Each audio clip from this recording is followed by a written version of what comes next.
yao kifalme, hata kama wanakunywa bia yao ni tofauti na hii yako.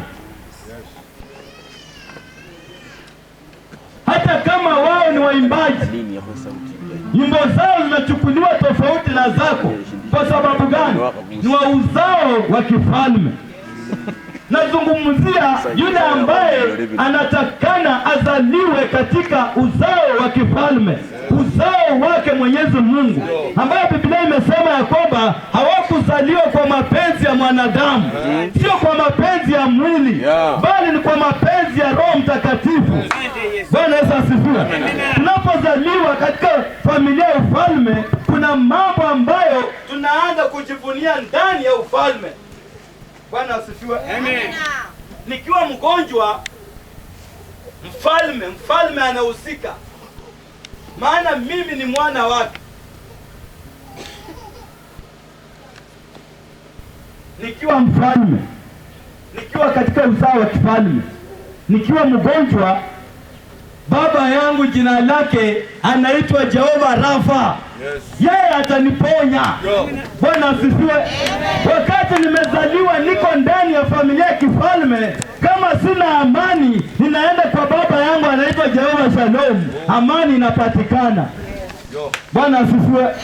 Maana mimi ni mfalme na mimi ni mrithi katika urithi wa kifalme. Bwana asifiwe. Jambo la tatu, mimi ninapata kinga kwa sababu mimi ninakaa katika ufalme. Mimi ni mwana wa kifalme. Hivyo basi nina hakikisho la kuwa na vitu vya usalama. Bwana asifiwe. Hauwezi ingia State House hivi. Hauwezi. Hata ukiwa rafiki wa mtoto wa Uhuru, unaweza ingia kweli? Lazima uwe clear. Na unakuwa clear na mfalme mwenyewe. Lazima ajue ya kwamba ni nani anakuja na anakuja kufanya nini. Na hata masaa yenye utakaa hapo lazima uweke, utaondoka saa ngapi. Na sio hiyo peke yake, utakaguliwa vilivyo. Halo? Kwa hivyo wakati unapozaliwa katika familia ya kifalme, maandiko yameniambia kwamba and he gave them power, aliwapa uwezo. Utapata uwezo. Wakati unapopata uwezo, unakuwa na uwezo wa kufanya mambo yote. Nimewaambia kwamba kijana yangu anaamini ya kwamba baba yangu anaweza mambo yote. Hata jana alikuwa akiniambia, "Father, nimechoka kutembea kwa miguu." Yaani anaamini niko na do. Nasema, "Father, ununue gari." Maana anaamini baba yake yako na uwezo. Ndivyo tulivyo mikononi mwake Mwenyezi Mungu. Wakati tunazaliwa katika ufalme wake, tuko na ile breakthrough ya kuitanisha vitu vyote ambavyo tunataka. Wewe ni mgonjwa, uko hapa, kila ambacho unahitajika kufanya, zaliwa katika familia ya kifalme. Zaliwa katika familia ya kifalme. Unapozaliwa katika familia ya kifalme, basi wewe una access ya vitu ambavyo viko katika palace, kwa sababu wewe ni mwana wa mfalme. Bwana asifiwe. Amen. Bwana asifiwe. Amen. Na mwana wa mfalme anatembea kwa madaa, mwamanya madaa. Halo. Mwana omruti achenda ni Yesu unga. Akamanyesa mwana nye mwene bi. Akamanyesa mwana yero mwashi yose. Mwana yero so. Amen. Ndabango kudwale ni witire ndo para yo kwa mukana. Yodo mwana omruti. Akuseza tano tobira papa ndwala. Ne yowo ninja abantu bandi. Lega lwala papa. Ne yuwana amangondo ke misali. Omwami lana ega lwala. Maana yeye atakuponya. Kwa sababu unakaa katika uzao wa kifalme. Umezaliwa katika kizazi cha kifalme. Wewe ni mrithi pamoja na warithi katika ufalme. Bwana Yesu asifiwe. Bwana asifiwe. Na wakati unapozaliwa katika familia ya kifalme,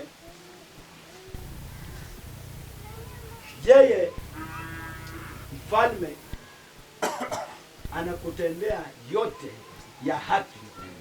Haijalishi jinsi watu wanavyoongea kwako. Mradi uko katika hiyo familia, mradi umezaliwa katika hiyo familia, wewe unatendewa yaliyo yanayompendeza mfalme. Bwana asifiwe. Kwa hivyo ombi langu, kabla nimalizie, ombi langu ni kwamba kitambo nojiri chakorwa sio ikombe shilani nojiri waonibwa gato kuona mujabo ne mkodoba mwonanga tsabu tyani nojiri chako kuona monodo lo buone kwa tieri yibulwa mubuami yibulwa mubuami yibulwa nende papa yibulwa nende papa wakubirirwa mbuchachiro yalo nishibulawo shekholekha nalakholere tawe kata siye ndalongwa ni naye nikachira mwale nabola ndeza kubala abanje wale ambao walikuwa ni wake, wale ambao yeye mwenyewe aliwauluku, wale ambao yeye mwenyewe aliwafanya, lakini wale walio wake hawakumpokea. Maandiko imeniambia kwamba lakini kwa wote waliompokea aliwapa uwezo.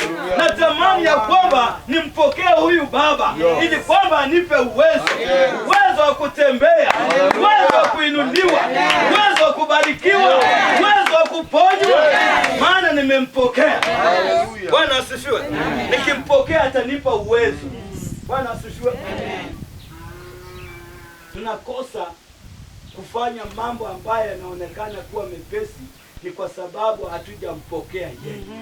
Tukimpokea yeye, maandiko inaniambia ya kwamba utakuwa umepata vyote, ndani ya yote, katika yote, na juu ya yote. Bwana asifiwe. Naomba munyola onyole byose mana mukosi okudaikuliwa kosi mami yeso, maana yeye anaweza mambo yote. And he gave them power. Natamani hizo nguvu. Wazee natamani hizo nguvu. Wamama natamani hizo nguvu. Hata wewe tamani hizo nguvu. Hata mchungaji natamani hizo nguvu. Maana pasipo hizo nguvu hawezi akafanya kazi ya uchungaji. Bwana asifiwe. Kuna mambo matatu ambayo nimeweka chini kuhusiana na nguvu. Nguvu ni nini? Nguvu ni nini? Hizi tukizungumzia nguvu, nasikia wasomi wanasema ya kwamba education is power. Education is power. Muraka abantu babola mbo elimu na amani. Na abantu babolanga money umfuko ita. Mundu ndabola neno umfuko sina simenja. Bwana asifiwe. Amina. Kuna wengine hata wataona ya kwamba kwenda kwa hiyo mkutano wenye wameenda hawana chapa. Wacha nikwambie, wacha waone hivyo. Lakini sisi tuko ndani ya Ikulu, vitu vyote ambavyo wanashiriki walivyo navyo ni vyetu. Baba yetu ndiye ambaye amewapa. Na amewapa tu kutushikilia. Bwana asifiwe. Gari mzuri kwa mtu ambaye hajaokoka ameshikia mimi. Hello? Hata hii amte. Ebo danga iprado indai kumundu ushiro kuonekwa yatirasiye. Neche lade discovered achiro kumuyama achampokea. Ibrane mboda take care. Kwa hilo gari lako ulilinde vizuri. Hilo ni gari la Bwana asifiwe. Maana Mungu ambaye mimi nimezaliwa katika ufalme wake ndiye ambaye amepeana mali na vyote vijazavyo ulimwengu ni yake. Mama Yesu somo. What is power? Sijui kama nitaweza kufafanua vizuri, but power is the ability or capacity to do something or act in a particular way. Ngora kawa la tafsiri of later. It is the ability. Obunyali ita. Is the ability of nyali mka. And or capacity. Omba uwezo wa kufanya kitu kwa njia ya kipekee. Bwana asifiwe. Number 2.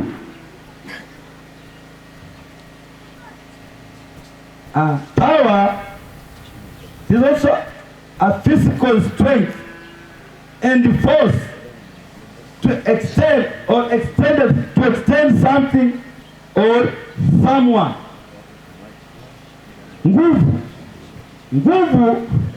ni uwezo no ubunyali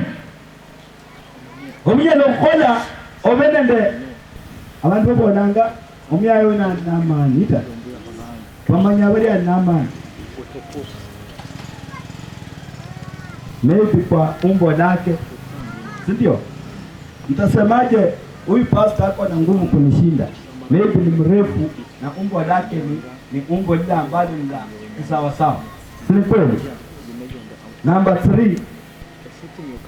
3, ni njia ama uwezo wa kufanya kazi katika kadri ya vipimo,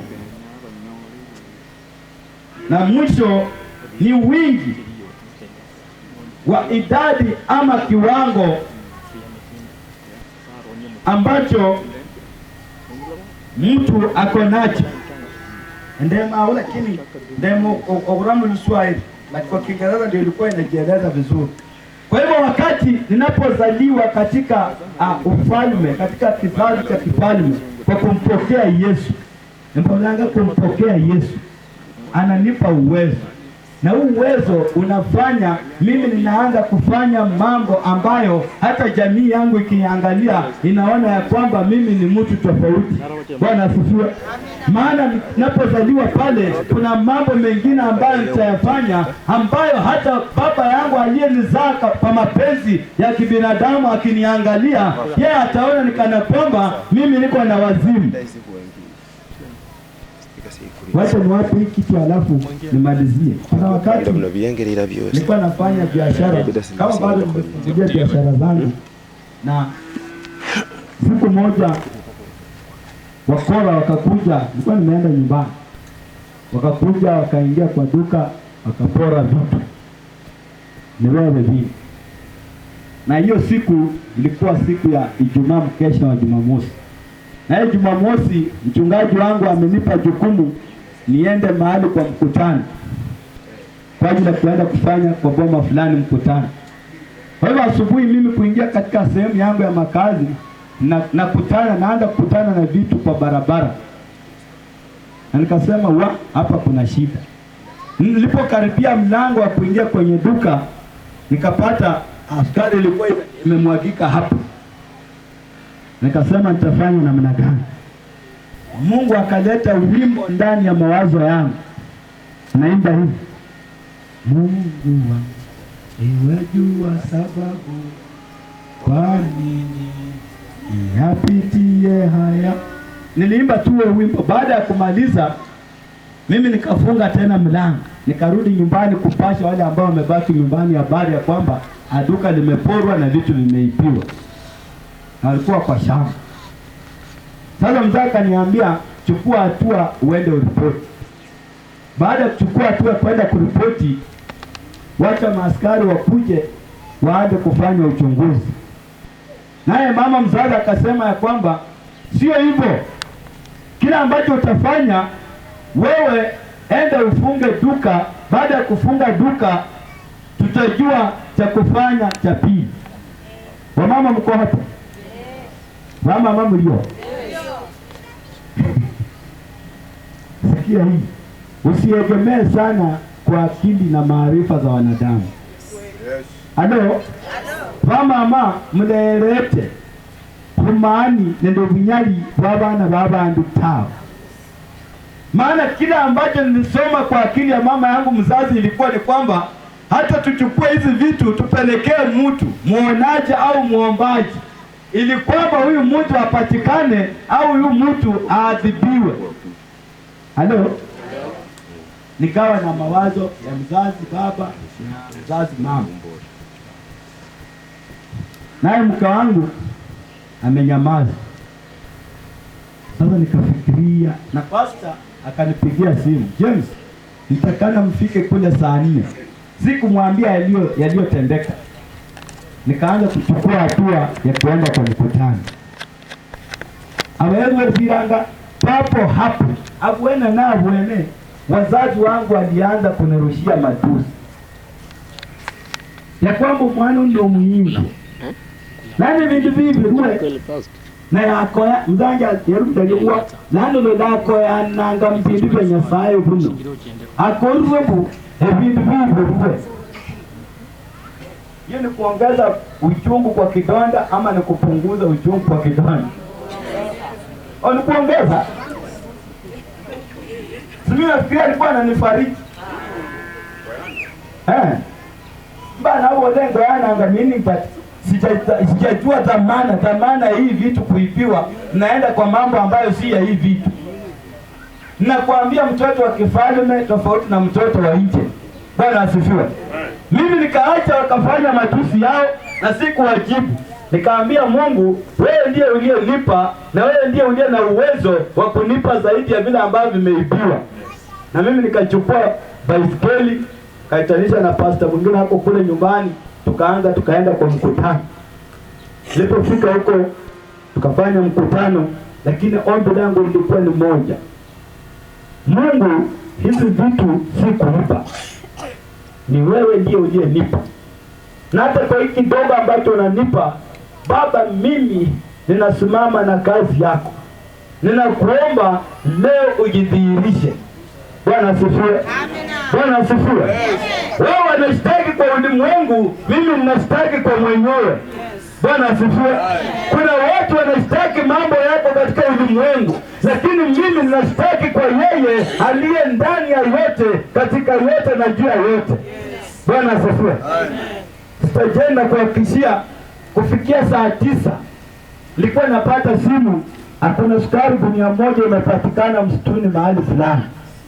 Kidogo napigiwa simu, unga huko kule Rivayala, bandili 5. Unga imefichwa kule Rivayala. Enda uchukue. Kufikia jioni kabisa nikirudi kwa duka, tayari vitu zangu zilikuwa zimepatikana 3/4. Nazungumzia nini?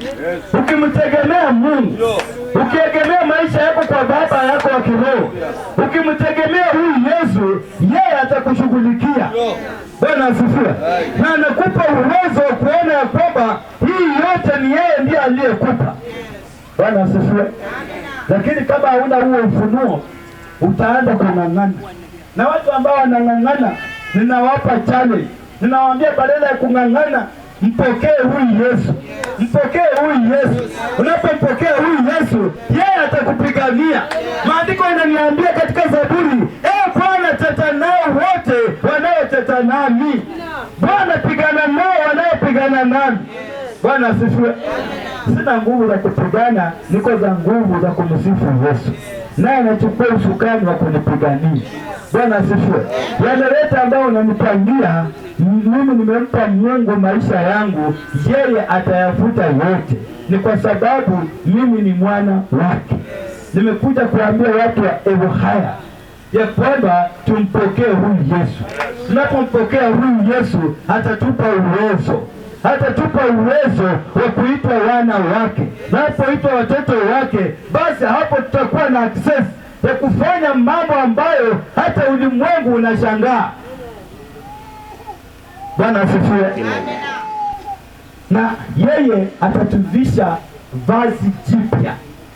Halafu ala inguo impya. Mnaruhusu nitumie hii kama mfano. Pastor amezungumza hapa akasema ya kwamba vile vipawa ambavyo vimekuja na watumishi ni kwa wale ambao wamefika hapa kwa ajili ya kumtukuza huyo Baba. Bwana asifiwe. Maana yake wakati unapoingia katika ufalme, wakati unapozaliwa katika ufalme, kuna mambo mapya unaanza kushuhudia. Bwana asifiwe. Hata mimi niko na taraji, niko na tumaini la kutoka hapa na vazi jipya. Ni kwa sababu mimi ni sehemu ya uzao wa kifalme. Bwana asifiwe. Watu watakaponiuliza kesho Jumapili kanisani, na Pastor Mwai ulitoa wapi? Na mwambia ya kwamba mimi ni mzaliwa katika kizazi cha kifalme. Hivyo basi hii nilipewa na baba yangu ambaye ni mfalme. Jina lake ni Yesu Kristo. Bwana asifiwe. Nakumbuka katika andiko moja kwenye kitabu cha Luka, yule mwana mpotevu. Wale ambao wamepitia pale mahali taniunga mkono. ya kwamba wakati huyu kijana alipozingatia moyoni mwake, alipozingatia, Bwana asifiwe, nazungumzia kuzingatia. Utakapozingatia moyoni mwako ya kwamba nataka nimpokee huyu Yesu na akupe uwezo, maandiko inaniambia kwamba Baba alisema maneno haya, leteni vazi lililo bora, leteni vazi lililo bora. Maana yake kijana yangu alikuwa amekufa, sasa amefufuka. Wala alikuwa amekufa ya nabi, lakini samwana ya boda rere lifwalo lilai efwalo mwana wanje sina yalini yakuwa lano ulamushi na bolanga nomwena alo ya nabi ya Yesu.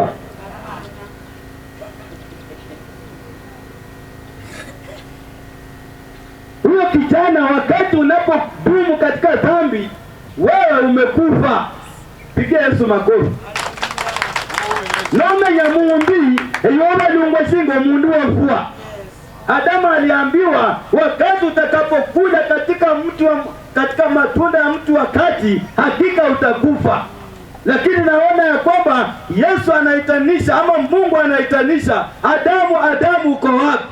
Anatoa sauti, niko huko Bwana. Wana vile ngoba nalo mdamu.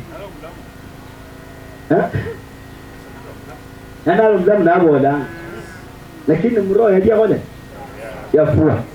Kwa menya muumbi katakana bugu nina hano ufana nibungwanda wafu. Kwa no bilai emwiji si Yesu Kristo kakirobula mbrange bugondo buya. Mwana wese chombi nomwiji se Kristo nobula bugondo buya. Amera kawarebo Yesu ayinia na uraga ngira lilai.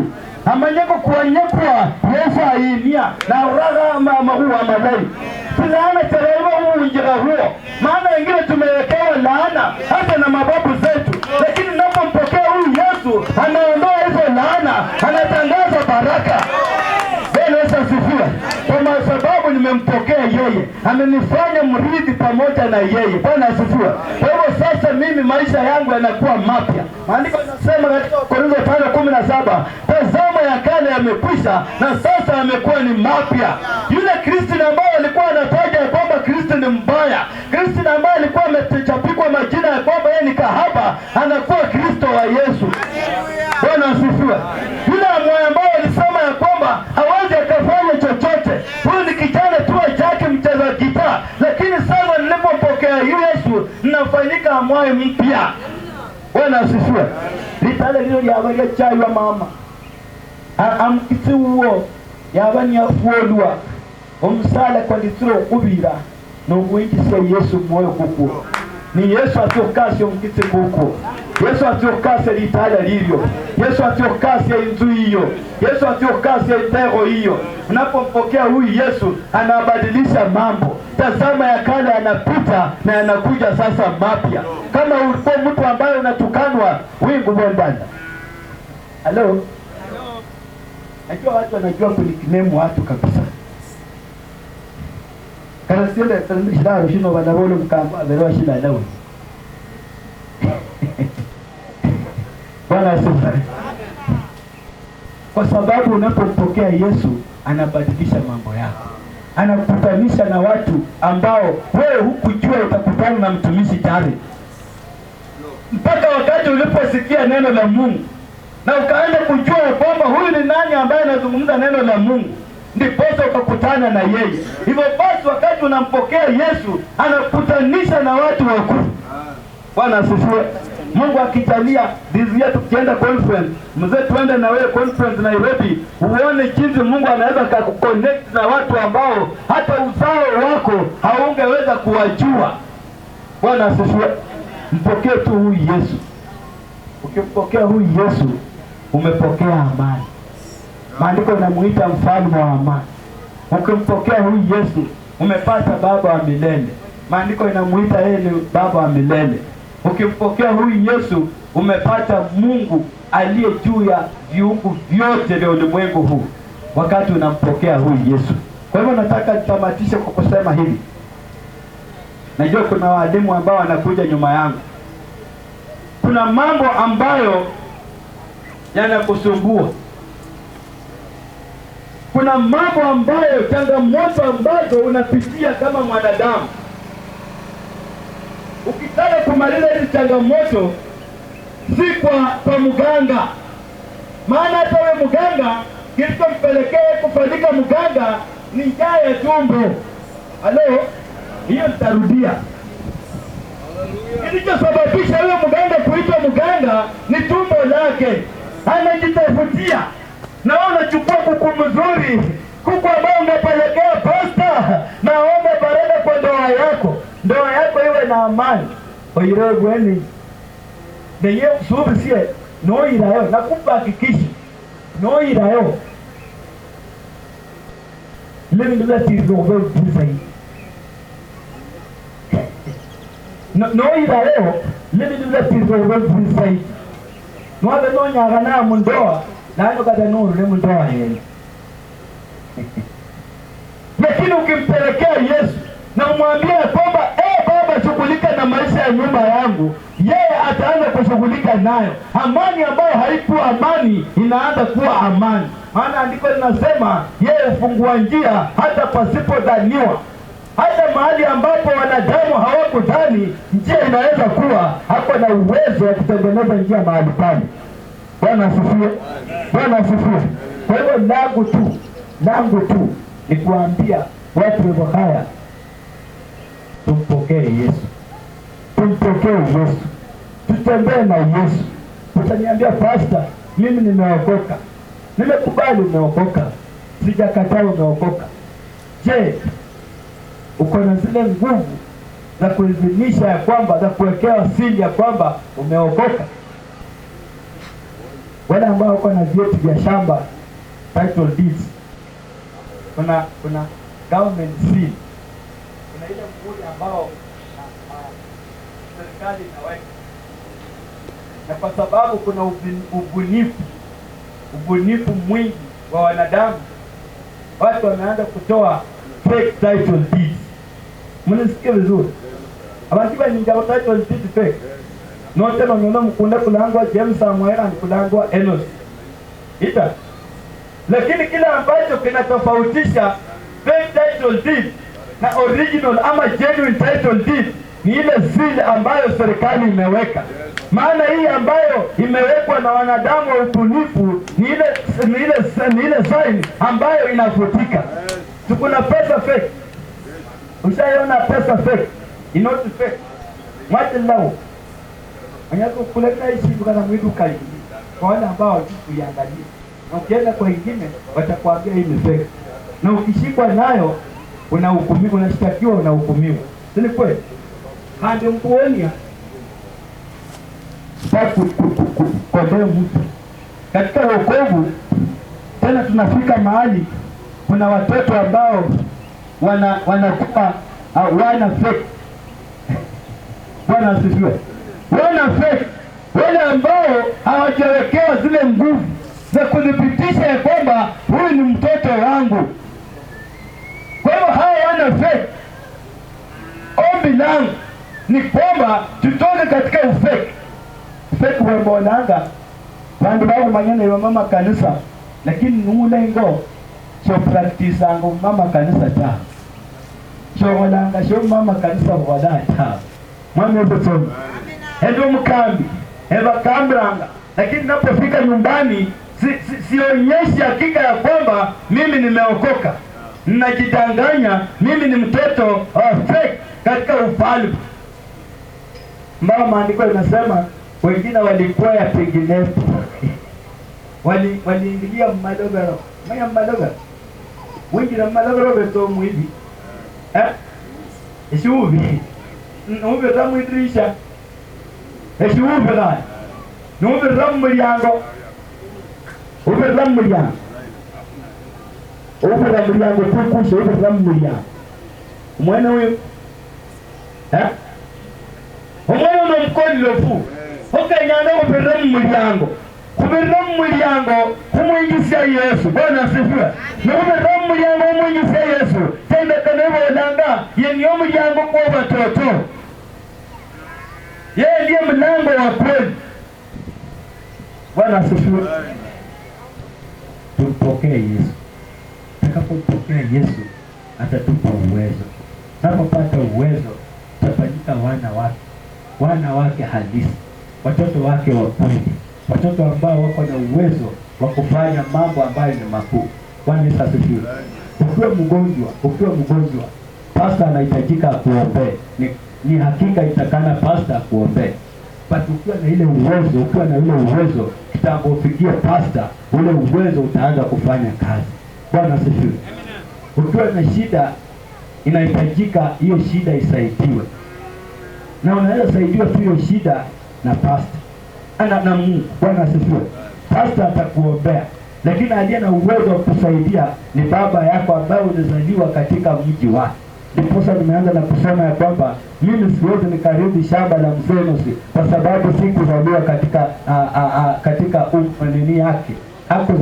Sikuzaliwa katika nyumba yake. Bwana asifiwe.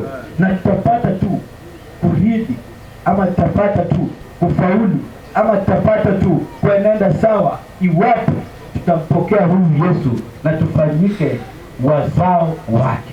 Bwana Yesu asifiwe. Ninaomba tusimame. Naomba tusimame. Wale ambao ni washosho walipewa ruhusa wanaweza keti tu, lakini wale uko na uwezo wa kusimama tunaweza tukasimama. Tamanio la moyo wangu ulikuwa ile moyo kwangu ni mwingizie Yesu. Namba ni mwingizie Yesu. Akalia peke zao sie. Inanya wakati tao. Tunaishi katika ulimwengu ambao umejawa kila aina ya uovu. Lazima utakumbana na mambo magumu na mepesi. Lakini katika hayo mambo tukimpokea huyu Yesu atatupa uwezo wa kuyashughulikia. Bwana Yesu asifiwe. Huyu Yesu atatupa nguvu ya kuweza kukabiliana naye. Na nguvu ambazo atatupa ni nguvu za Roho Mtakatifu. Ni nguvu za Roho Mtakatifu ambaye atafanyika kuwa mwalimu wetu, ambaye atafanyika kuwa mfariji wetu, ambaye atatupa hakikisho ya kwamba sisi ni uzao wake, mrithi pamoja na yeye. Tukimpokea huyu Yesu atatupa uwezo. Bwana Yesu asifiwe. Namalizia kwa haraka. Maandiko yananiambia katika Matendo ya Mitume 1:8 ya kwamba atawapa nguvu. Akisha kujalia juu yenu Roho Mtakatifu, nanyi mtafanyika mashahidi wangu kuanzia Yerusalemu. Abantu bali mwitende muno abadange bokhayano kenyanga baada ya hiyo kano lino nyinyi mfanyike mashahidi ya kwamba wakati tulikuwa na mkutano kwa mzee Nusi niliona makuu yakitendeka maishani mwangu. Wakati nilikuwa katika mkutano kwa mzee Nusi nimeona watoto wangu wakifanikiwa katika shule zao. Wakati nilikuwa katika mkutano kwa mzee Nusi niliona ndoa yangu ikianza kubadilika. Wakati nilikuwa kwa mkutano kwa mzee Nusi niliona mambo yangu yakianza kunyooka. Ni kwa sababu tunafanyika mashahidi kutokana kwa yale ambayo tumeyapokea kutoka kwake. Bwana Yesu asifiwe.